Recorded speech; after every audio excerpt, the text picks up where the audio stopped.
akhirnya terjawab. Spekulasi rumah tangga antara Yusuf Bahrin dan Zizi Kirana kini terlerai. Pasangan selebriti ini disahkan bercerai talak satu secara raj'iyah di Mahkamah Rendah Syariah Petaling pada Khamis.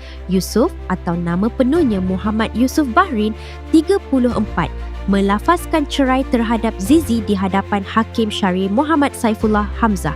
Menurut peguam yang mewakili Zizi, perceraian ini berlaku selepas mahkamah meluluskan permohonan cerai yang difailkan oleh Zizi sendiri di bawah Seksyen 47 Enakmen Undang-Undang Keluarga Islam Negeri Selangor. Apa yang menarik perhatian, kedua-dua pihak sebenarnya bersetuju untuk berpisah secara baik. Ini bermakna tiada pertikaian besar atau konflik terbuka yang berlaku sepanjang proses perceraian ini. Lafaz cerai talak satu secara raj'i juga menunjukkan bahawa masih terdapat tempoh tertentu di mana kedua-dua pihak boleh mempertimbangkan semula keputusan mereka selagi syarat-syarat tertentu dipenuhi mengikut hukum syarak. Sementara itu, Zizi atau nama sebenarnya Nur Fazilah Mat Tahir memilih untuk tidak mengulas lanjut mengenai perceraian ini. Beliau hanya menyatakan bahawa semuanya telah selesai dan mengucapkan terima kasih kepada semua pihak yang memahami situasi tersebut.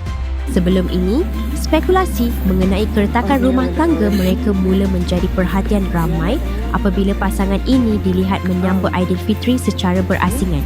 Perkara itu mencetuskan pelbagai andaian dalam kalangan netizen, termasuk dakwaan bahawa hubungan mereka sudah tidak lagi seperti dahulu.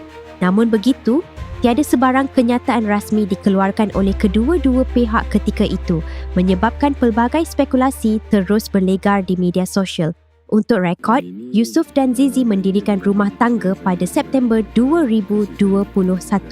Perkahwinan mereka sebelum ini pernah menjadi perhatian ramai kerana perubahan imej Zizi selepas bergelar isteri, termasuk penampilannya yang lebih sopan dan tertutup.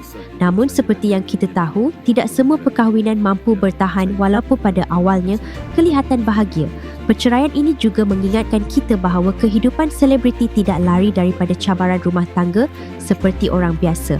Apa yang penting, kedua-duanya memilih jalan yang terbaik tanpa membuka aib atau mencetuskan kontroversi berpanjangan.